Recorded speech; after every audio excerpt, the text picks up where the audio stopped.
Fourth Mbbs class was one of the toughest classes in my school, but I was able to finish with a distinction in pediatrics. So in this video, I'm going to be sharing how to navigate fourth Mbbs class and the things I wish I knew before I got into the class.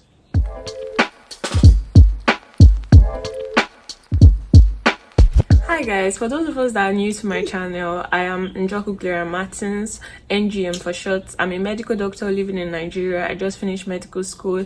I make YouTube videos to help medical students navigate medical school and share the experiences of other medical doctors in Nigeria. This video was actually made out of a request from someone. Someone left a comment in one of my videos, my earlier videos, that I should make a video about how to navigate fourth Mbbs class and the things I wish I knew before I got into the class. Now, I had always wanted to make a video about fourth Mbbs class, naturally, do you get? But this just had to come up my list of priorities. I'm going to start by describing how fourth Mbbs is in my school. In my school, you're expected to do pediatrics, obstetrics and gynecology, and community medicine in fourth Mbbs. It might be different in your school. In some schools I know of, they leave their community medicine until final year, so they only do pediatrics and O&G, obstetrics and gynecology, in fourth Mbbs. It was actually a big deal. And worst of all is that all our departments are not in the same environment. Now, if you attended Ebonyi State University, you understand what I'm talking about. Maybe it has changed now, but back in the day, it was usually pediatrics and O&G in a different location, then community medicine in a different location, and your some of your postings to like medicine, surgery postings, pediatric surgery, they are very in different places. So you had the burden of transportation and stress, literally, because there were no vehicles to convey you to the venue. If there was any vehicle, you still had to pay for the transportation. So it was a huge burden for us. Plus, you have to attend posting. 75% attendance was no jokes. It was no jokes. And on top of that, you needed to fill your logbooks. We were giving logbooks for pediatrics. We were giving logbooks for obstetrics and gynecology. The only one we weren't giving logbooks for was community medicine. You had to fill your logbooks. You had to collect and present patients and sign as you do that, both for obstetrics and gynecology and for pediatrics. You had to attend different sub postings within pediatrics and O&G just to have a grasp of everything that is going on in each of those units. Do you get? So it was a lot. It was a lot. And on top of that, you had classes, you had end of posting lectures, you had exams, all of that. So it was actually a lot. But I was able to scale through, and I'm sure you too can be able to scale through. So I'm going to be sharing the things I wish I knew before I got into the class. The first thing I wish I knew before fourth Mbbs class is that balance is actually very important. Like, very, very important. Balance between attending postings, attending lectures, and studying your notes and reading, your personal reading time. Now, postings are actually very important. There was so much clamor about you need to come around, you need to learn, you need to collect patients and all of that. Those were actually very important. But then there are other school things, because you're still going to write exam. Now, the examinations are usually grouped into clinicals and then your written paper, do you get? But then people were always clamoring around about clinicals, how important clinicals are. But then some people tend to fail written exams. You can pass your clinicals, but then your written exams is there. And some other persons to fail clinicals and your written exams, they aced it. Do you understand? So balance was very, very much important. I wish people spoke more about that. The next thing I wish I knew is the financial demand.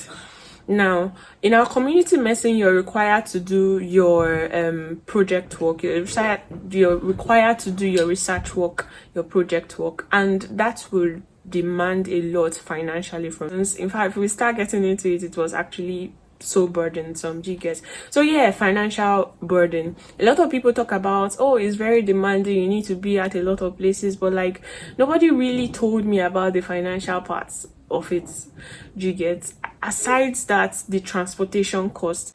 Do you get? So financial burden, financial cost. It may not be so for everyone, but on a general note, you need to know. I wish I knew the financial stress that I was getting myself into. So yes, balance, financial stress. Now the last thing I wish I knew before I entered 4th Mbbs would be about my research.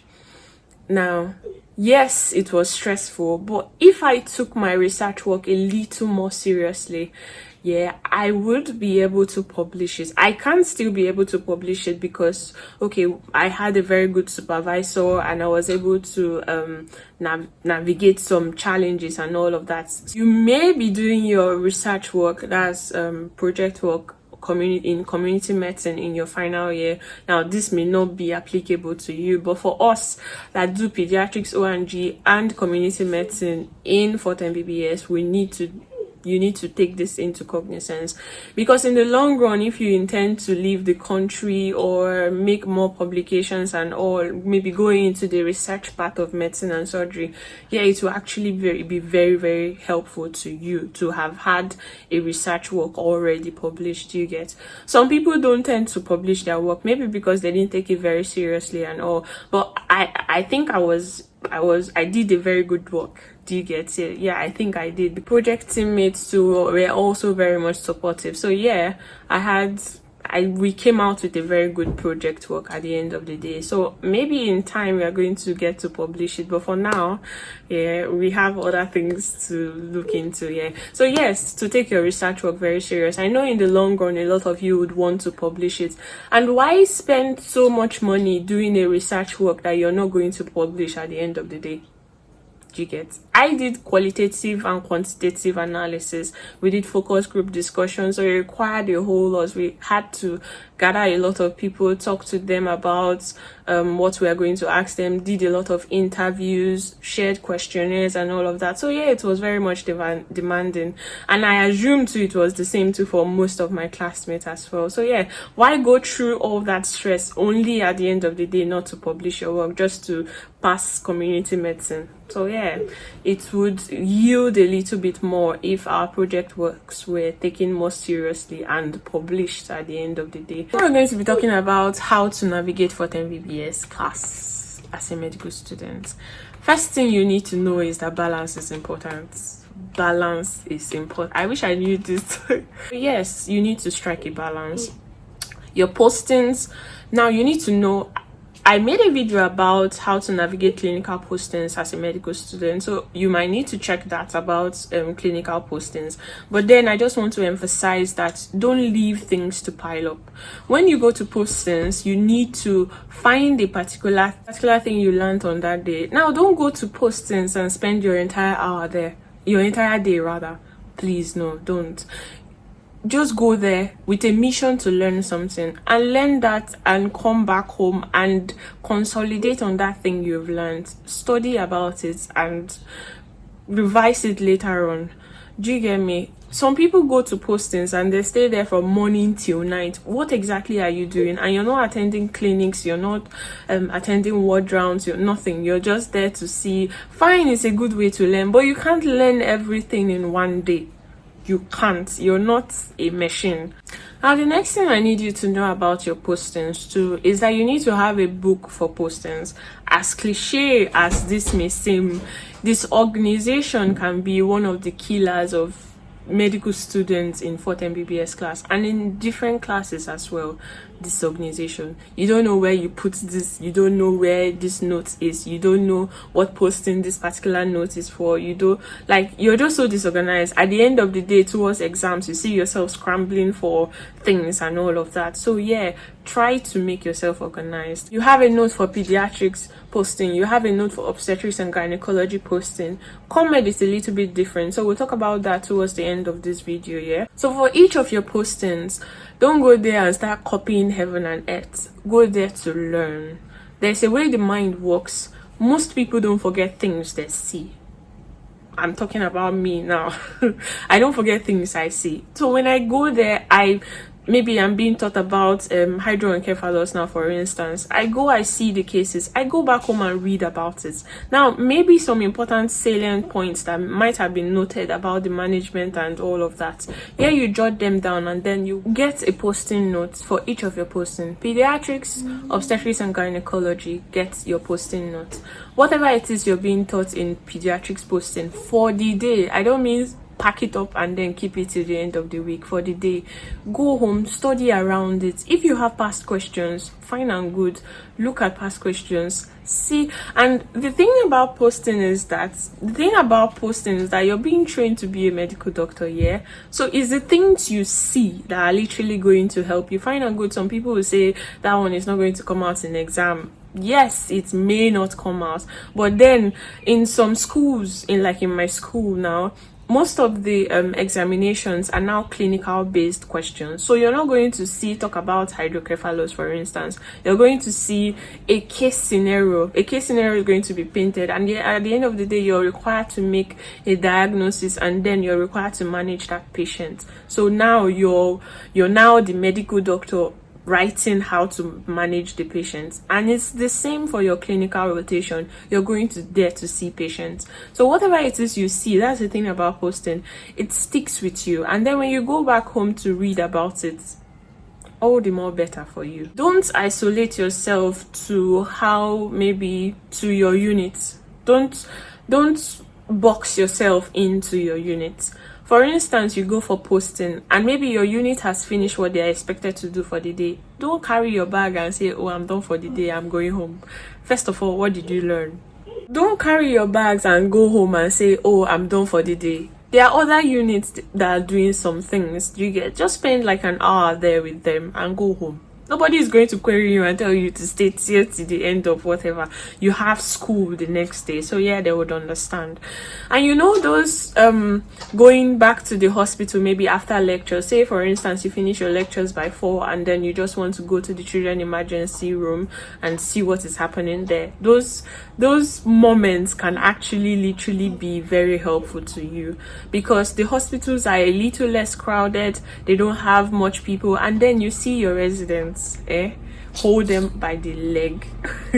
You get, a lot of people clamor around consultants and all of that, but at the end of the day, it's your residents and all that are even much more available than your consultants. So when you go for those extra calls, fine, if you see consultants doing ward rounds at that time, fine, join them, but then still stay around and tell maybe a resident or whoever, senior residents or junior reg, tell them to teach you any particular thing that you want to learn. And never you go to these places, never you go to posting without having an aim. Maybe you want to learn about measurements in children, you want to learn about their anthropometry and all of that. That is enough to help you. Do you get? You want to maybe learn about a particular management of a particular case, that is enough to help you. Do you get? So yes, have a target for each of your day of posting. Have a target for each of your day, even in class. I'm not going to talk much about reading habits and all of that, because I feel like by now you should have a reading habit working for you. If you don't have that, I made some videos about how to improve your productivity and all of that, so I'm sure they will be of great help to you. Like me, I wasn't comfortable reading in school, so my room was like my reading room. Do you get? Even library, I wasn't a fan of library. Do you get? So yeah, you see, nights was like my thing. I could do a lot within the night, and some other time within the day my schedule was a little bit more tight, yeah, so I had a lot going on for myself. So any little moment I had was like my reading time. So yes, it was very much helpful to me. Don't box yourself in and tell yourself, no, I only read at night. Or you're maybe going through a particular book, going through a particular maybe rule of thumb book and all of that could actually help add knowledge to you, yeah. So the next thing I want to talk about is being passive when you go to posting. Now my school gave us a logbook to fill. Now in the logbook you had like 21 slots, and you had to fill those 21 slots. Do you get? Those 21 slots of clerking. So you had to clerk like at least a minimum of 21 patients. Do you get it? And present.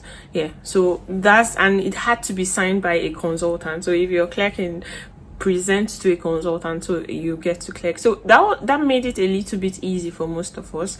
But then go beyond that, because, and don't restrict yourself to clerking maybe only diarrhea and vomiting, or maybe clerking only a particular case. There are a lot of cases to clerk. Do you understand? And common things occur commonly. So now, a lot of people make the mistake of just clerking a particular kind of patient, maybe only going to clinics to clerk a particular patient.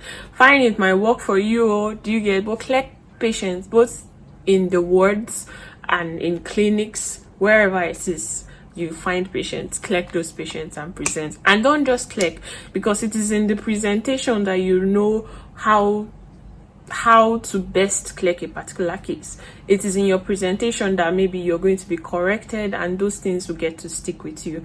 And you cannot pass pediatrics without clerking a patient. Prove me wrong.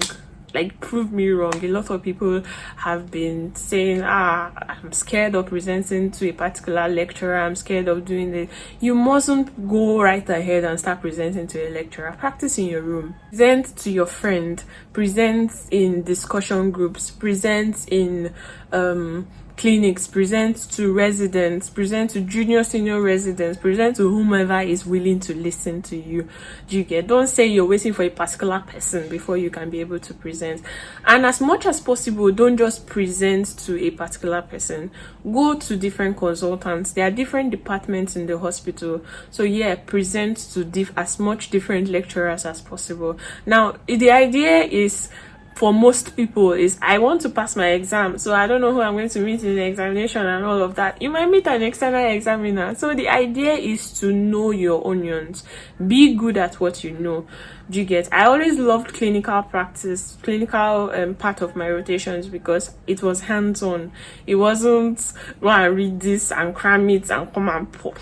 Sorry, please. But then it was a little bit more flexible. You had to apply yourself. You had to apply the knowledge you had. Do you get? Or you have? Do you get? So yeah, present to as much people as possible. You cannot pass pediatrics without clerking patients. You cannot pass obstetrics and gynecology without clerking and examining patients. Then volunteer yourself. Volunteer yourself to clerk, volunteer yourself to examine. It is in the doing that you get to know things. It is in the practicing that you get to gather skills. You don't, medicine and surgery is like doing boy work, literally, if you get what I mean. Those Igbo people that go to train for like, it's like apprenticeship for English people. Do you get? So those people that go to maybe stick with a particular orga for a couple years and then learn and come out and be good. That is how medicine and surgery is. So you cannot learn in isolation. You cannot learn on your own. So go there and be hands-on. Volunteer yourself. I want somebody to come and examine this patient for me, even if you're not so good at it. It helps build confidence in you. You see a patient, you walk up to the patient. Now, most of our female personnel, most of our female medical students, they find it a little bit hard because, okay, in my school, we had to dress on white. We had this white gown we're always putting on here. So most times we're being mistaken for nurses and all of that, and it angered a lot of us, including me, because how will I be training to be a medical doctor? Maybe because of my gown, you're calling me a nurse. I'm not a nurse. I'm a freaking medical student. Do you get? So yeah, don't let those things discourage you. And sometimes people look down on you and all of that, which is why I go in the evenings to clerk. You can't see me dressed smart in my trousers and my plain iron trousers and my shirt and with my lab coats and stethoscope, and then you're calling me what I don't understand. That alone has given me a little confidence to walk up to you and tell you that I'm a medical doctor. So those things build confidence. Do you get me? So don't let those things discourage you. Don't go to any lecturer that is for the males. Now don't go to any now you can later on fine, go if you have enough stamina and all to withstand the amount of maybe negative comments and all of that. I don't want to say it's normal. It is not normal. It is completely abnormal. But then you have to strive in medical school. You have to pass your exams. You have to attend postings and all of that. If you can't withstand those negative comments and all of that they keep telling you, you don't know this, you don't read your book, and it's usually worse for the males, fine, go to other people that can be able to be willing to accept you and teach you. But still go to those consultants, because those ones that are saying all those things, they might be the ones you get to meet in the examination hall. Now, about the term ophthalmology, I know you've heard about it. Don't tell me you've not heard about it. You've heard about, there's this thing called ophthalmology. We're not talking about ophthalmology as a course. We're talking about ophthalmology, like in the sense of going around so that you will be seen. If you go around so that you will be seen and you don't have anything upstairs, what are you doing? Who exactly are you fooling? Do you get? So yeah, go so that you're going to be seen, and still go so that you're going to learn. Do you get? Sometimes they tell you, I didn't see you you don't come around. A lot of those things happen most of the time, but still go regardless. There are some faces they don't forget. Now, if you watched my other video about navigating, you need to watch the video. Actually, you need to. So watch my video about navigating gender bias in medical school as a male medical student in clinical rotation. So that would be very much helpful to you. So don't let those things discourage you. I'm not talking, these videos I'm making is not just for the females, it's also for the males. So yes, don't let those things discourage you. At the end of the day, you're going to be a medical doctor. Facts. Do you get? So yeah, put in the work and it's going to show. The result is going to show in the long run. Now for community medicine, where it is not they don't have maybe postings and all of that, they have, like for us, we had to go to our, we call it Wednesday posting, but it's like an outside posting where you get to go to the rural community, you get to live there and do a lot of counting and do a lot of what's it called, community work. Do you get? Yeah, so it's kind of different. You don't have to, it's not like pediatrics where you go to the hospital and see patients. Your patients are the community, literally. Yeah, so it's a bit different. Now community medicine, for those of us that are doing community medicine in 410 Mbbs, it can still be helpful to you maybe when you get to final year class. Do you get? Yeah, you have to attend your postings. Yeah, that posting they give to you, attend it, because 75% attendance is still at play there. Do you get me? And take your project work serious. Now, study as much as possible. You want to study at home, but project work is actually very important. Now, this video is not going to be complete if I don't talk about exams in 410 Mbbs class.